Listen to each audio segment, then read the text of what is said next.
الحمدللہ وحدہ لا شریک لہ والصلاة والسلام علی من لا نبی بعد وعلی آلہ واصحابہ الذین اوفوا عہدا اما بعد فاعوذ باللہ من الشیطان الرجیم بسم اللہ الرحمن الرحیم انا اعطیناک الکوثر فصل لربک وانحر ان شانئک هو الابتر اللہم صلی علی محمد وعلی آل محمد کما صلیت علی ابراہیم وعلی آل ابراہیم انک حمید مجید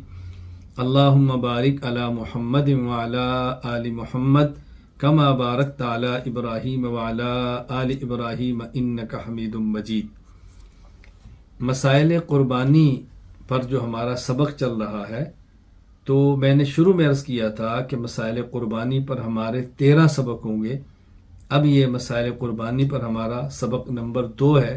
جس کا عنوان ہے قربانی کا حکم۔ پہلے سبق میں بتایا تھا کہ قربانی کرنا ثابت ہے،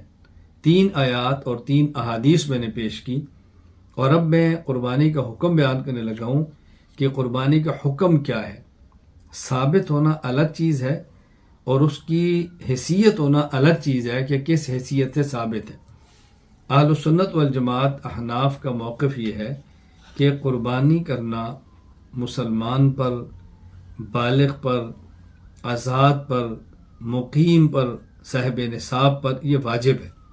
یعنی قربانی واجب ہے، چند ایک شرائط کے ساتھ۔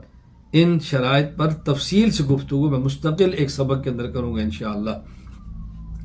تبیین الحقائق شرح کنز الدقائق کتاب الاضحیہ میں علامہ فخر الدین ابو محمد عثمان بن علی الزیلعی الحنفی رحمہ اللہ وفات 743 ہجری، وہ لکھتے ہیں: تجب علی حر مسلم مقیم موسر عن نفسی لا ان طفلی شاۃ او سبع بدنۃ یوم النحر الی آخر ایامی۔ 10 الحج سے لے کر قربانی کے آخری دن، یعنی 11 اور 12،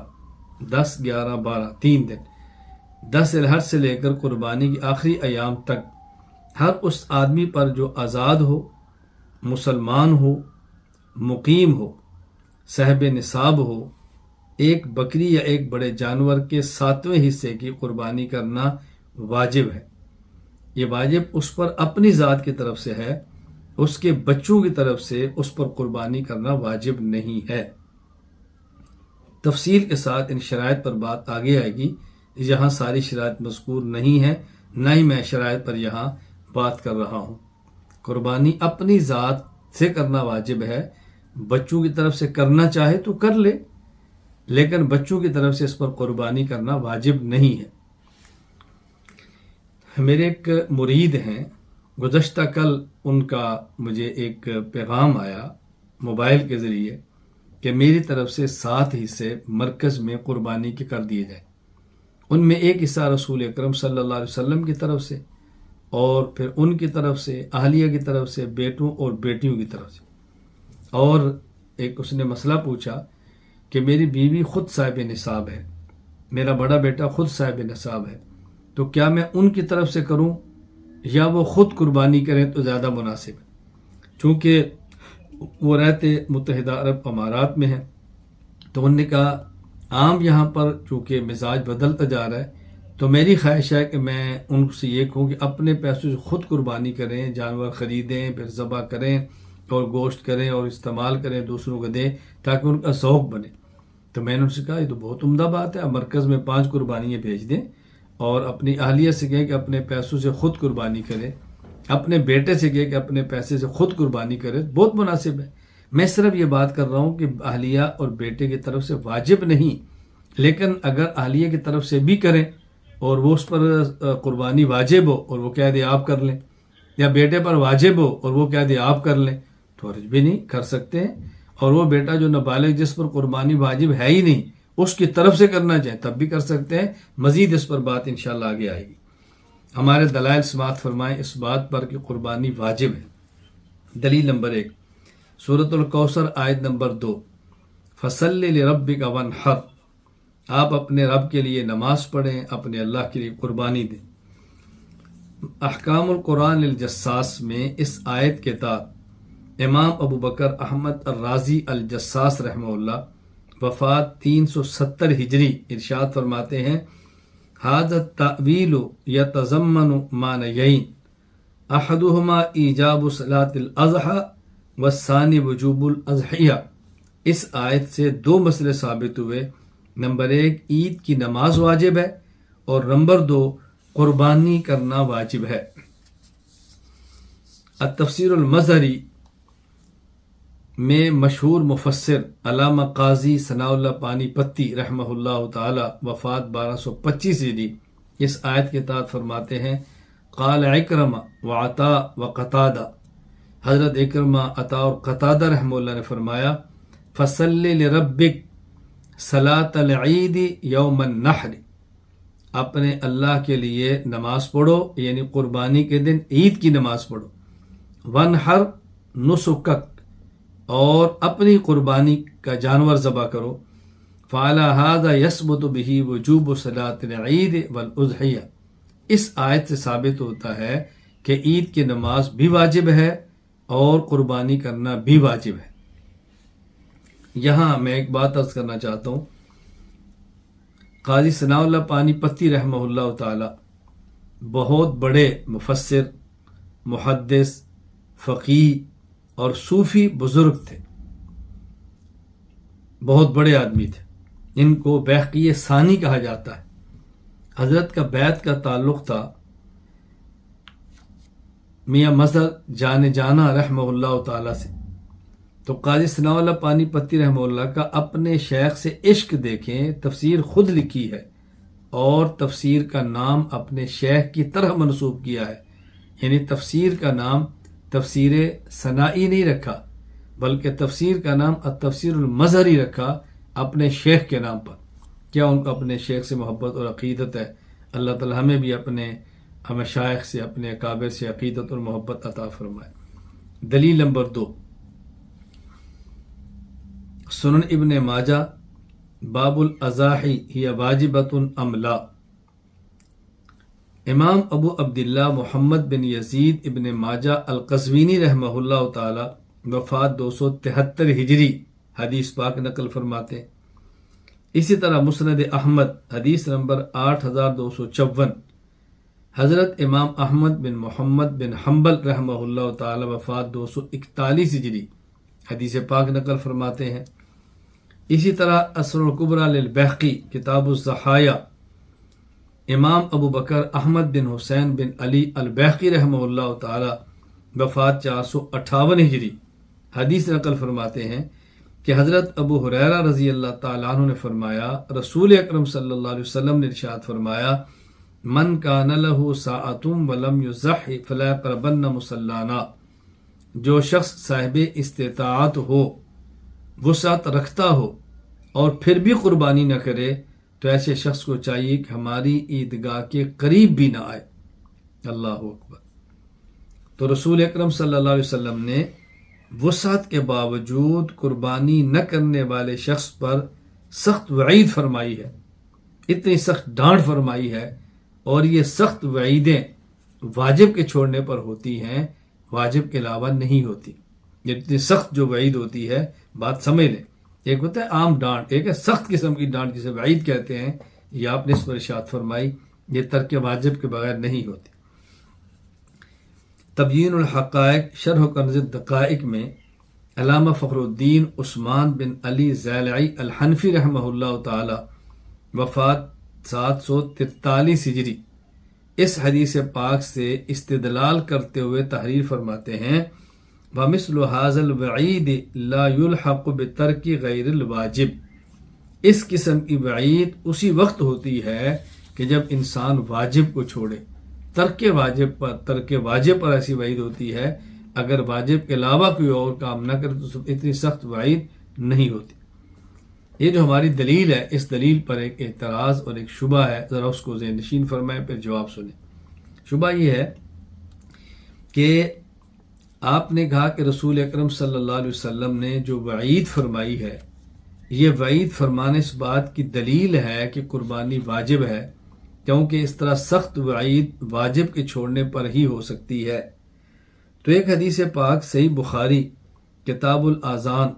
باب ما جاء فی صوم النی والبسل والکراس کے تحت حضرت امام ابو عبداللہ محمد بن اسماعیل بخاری رحمہ اللہ وفات 256 ہجری عبداللہ بن عمر رضی اللہ عنہما سے نقل فرماتے ہیں کہ رسول اکرم صلی اللہ علیہ وسلم نے غزوہ خیبر کے موقع پر فرمایا من اکل من هذه الشجرہ یعنی صوم فلا یقربن مسجدنا، جو شخص اس درخت یعنی لہسن کھائے تو اس کو چاہیے کہ ہماری مسجد کے قریب نہ آئے، یعنی جس بندے نے لہسن کھایا ہو وہ ہماری مسجد کے قریب نہ آئے۔ تو اس سے معلوم ہوتا ہے کہ لہسن نہ کھانا واجب ہے، یعنی ترک لہسن پھر واجب ہے، تبھی تو آپ فرما رہے تھے سخت وعید ہے، حالانکہ لہسن کے چھوڑنے کے واجب ہونے کے آپ بھی قائل نہیں ہیں، تو آپ کی دلیل کیسے بنے گی؟ جواب سے بات فرمائیں۔ ہم نے کہا اس حدیث پاک میں جو آپ نے ارشاد فرمایا اور آپ نے وعید ارشاد فرمائی وہ اس بات پر نہیں ہے کہ لہسن کھایا تو یہ جرم ہے، نہ، لہسن کھا کر اگر فوراً مسجد آیا بغیر بھوک و زال کیے تو پھر وعید ہے۔ تو معلوم ہوا کہ لہسن کا نہ کھانا واجب نہیں، بلکہ لہسن کھا کر بغیر اس بھوک و زائل کیے مسجد میں آنا وعید اس پر ہے۔ تو معلوم ہوا کہ اگر کسی نے لہسن کھایا ہو اور پھر آئے بغیر بھوک زائل کیے تو اس پر وعید ہے، یعنی گویا وعید لہسن واجب وہ لہسن کا نہ کھانا نہیں بلکہ لہسن کھا کر بغیر اس کی بھوک کو زائل کیے مسجد نہ آنا یہ واجب ہے۔ اس کا خیال کر جب آنا ہو تو بھوک کو زائل کر کے آئے۔ چنانچہ مرقات المفاتیح شرح مسکات المصابیح باب المساجد بموضع الصلاۃ الفصل الاول میں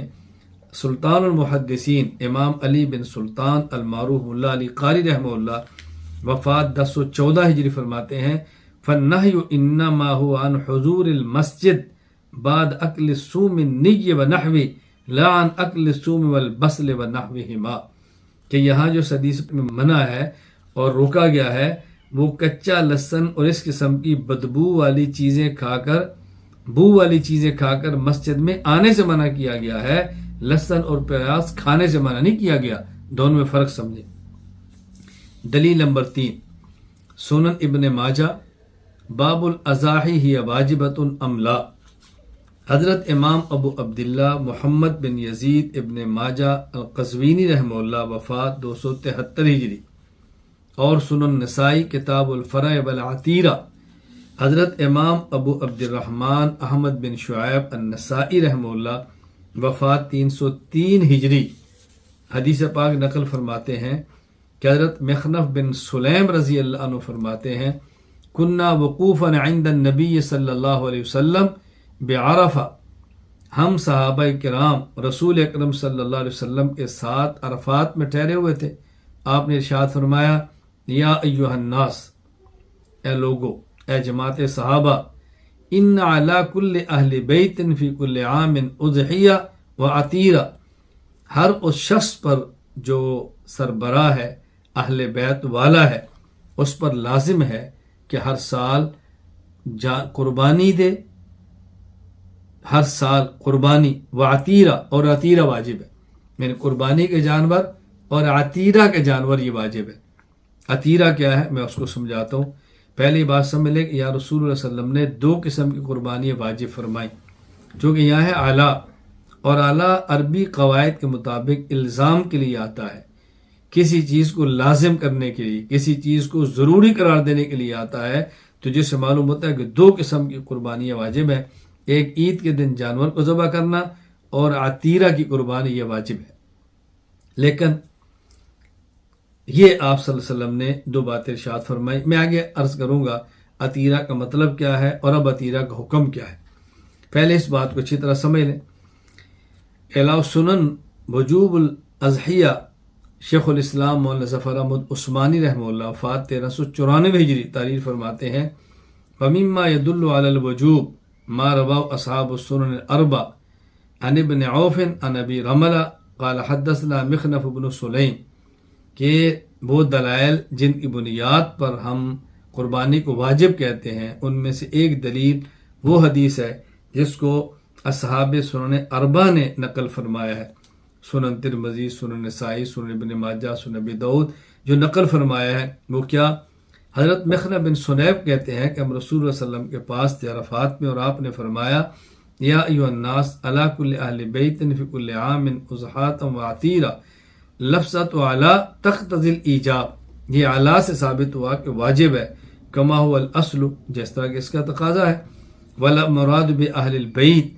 واللہ عالم قیم اہل البیت لان الیسار له غالبا، یہ فرمایا کہ اہل بیت پر، اس اہل بیت سے مراد گھر کا سربراہ ہے، کیونکہ عام طور پر حیثیت کا مالک گھر کا بڑا ہی ہوتا ہے، چھوٹے بچے یا بالغ بچے عام طور پر حیثیت کے مالک نہیں ہوتے، اس لیے آپ نے اس کا ذکر فرمایا۔ اب یہاں سماعت فرمائے عتیرہ کا مطلب کیا ہے؟ اصل میں دو قسم کے جانور زمانے جاہلیت میں ذبح کیے جاتے، ایک کا نام تھا عتیرہ اور ایک کا نام تھا فرع، فارعین، اور را پر بھی زبر ہے، فرع۔ ان دونوں کا مطلب کیا ہے؟ عتیرہ ماہ رجب میں بتوں کے نام پہ جانور ذبح کیا جاتا، اسلام آنے کے بعد اسی جانور کو رجب کے مہینے میں اللہ کے لیے ذبح کرنا واجب قرار دیا، یہ اس حدیث کا معنی ہے، لیکن بعد میں اس جانور کا ذبح کرنا کہ جو واجب ہونے کا حکم تھا وہ شریعت نے ختم کر دیا، منسوخ قرار دے دیا۔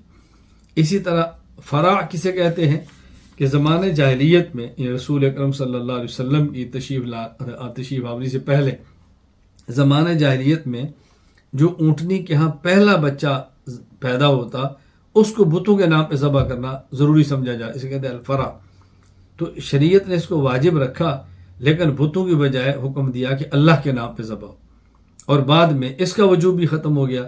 اب نہ فرع ذبح کرنا واجب ہے نہ عتیرہ واجب ہے، ہاں قربانی کا وجوب تھا، وہ آج بھی ہے، آئندہ بھی رہے گا، نہ اس کو رسول اللہ صلی اللہ علیہ وسلم نے منع فرمایا، نہ منسوخ قرار دیا، اور نہ یہ منسوخ ہوا۔ سنن نسائی کتاب الفرع والعتیرہ، امام ابو عبد الرحمن احمد بن شعیب بن علی النسائی رحمہ اللہ وفات 303 ہجری حدیث نقل کرتے ہیں، حضرت ابو ہریرہ رضی اللہ تعالیٰ نے فرمایا نہا رسول اللہ صلی اللہ علیہ وسلم عن الفرع والعتیرہ، رسول اکرم صلی اللہ علیہ وسلم نے فرع اور عتیرہ ان دونوں جانوروں سے منع فرما دیا۔ یہ فرع عتیرہ کیا ہے میں اس کی وضاحت کر چکا ہوں، چنانچہ ظہر الربا علی سنن نسائی للسیوطی، علامہ جلال الدین عبد الرحمن بن ابو بکر السیوطی الشافعی رحمہ اللہ تعالی وفات 911 ہجری نقل فرماتے ہیں، قول لا فرع بفتحتین هو اول ما تلده الناقہ فکانوا یذبحونہ لآلہتہم فنہی الرجل عنہ ولا عتیرہ شاة تذبح فی رجب قیل کان الفرع والعتیرہ فی الجاہلیہ وتفعلهم المسلمون فی اول اسلام ثم نسخ۔ وہی جو میں نے آپ بتایا ہے کہ عتیرہ وہ جانور جو اونٹنی پہلا بچہ جنتی، اور فرع جانور جو رجب میں ذبح کیا جاتا، اور دونوں بتوں کے نام پہ۔ تو ابتدا اسلام میں مسلمان کو ذبح کرتے لیکن اللہ کے نام پہ، اور بعد میں اس کو منسوخ کر دیا گیا اور اس کو ختم کر دیا گیا۔ اس حدیث پاک پر ایک اعتراض ہے، جس حدیث سے ہم نے قربانی کے وجوب کی بات کی ہے، مخنع بن سلیم رضی اللہ تعالی عنہ والی حدیث۔ اعتراض یہ ہے کہ حضرت مخنع بن سلیم رضی اللہ تعالیٰ عنہ کبھی اس حدیث کو موقوفاً بیان کرتے ہیں، کبھی مرفوعاً بیان کرتے ہیں، یعنی کبھی تو یہ بات کہتے ہیں کہ رسول اللہ صلی اللہ علیہ وسلم نے یوں فرمایا، اور کبھی نبی کریم صلی اللہ علیہ وسلم کا نام لیے بغیر اس کو بیان کرتے ہیں۔ جب صحابی اللہ کے نبی کا نام لے کر کوئی حدیث بیان کرے کہتے ہیں حدیث مرفوع ہے، اور جب رسول اللہ صلی اللہ علیہ وسلم کا مبارک نام لیے بغیر اس طرح بات کرے گویا وہ اپنی بات کہہ رہا ہے، اسے کہتے ہیں حدیث موقوف ہے۔ تو کہتے ہیں حدیث معلل ہے۔ معلل کا معنی اس میں ایک علت ہے، اس میں ایک کمزوری ہے کہ صحابی کبھی یوں کہتا ہے کبھی یوں کہتا ہے، لہذا حدیث معلل اور کمزور ہے اور یہ حدیث قابل قبول نہیں ہے۔ جواب نمبر 1، پہلا جواب یہ ہے، اصول حدیث کا قاعدہ یہ ہے کہ جب ایک راوی کبھی مرفوعاً بیان کرے اور اسی حدیث کو کبھی موقوفاً بیان کرے، یعنی کبھی صحابی تک بیان کرے اور کبھی اس حدیث کو وہ اللہ کے رسول صلی اللہ علیہ وسلم تک بیان کرے، کبھی موقوف اور کبھی مرفوع بیان کرے، تو اس وقت وہ حدیث کو مرفوع ہی سمجھا جاتا ہے۔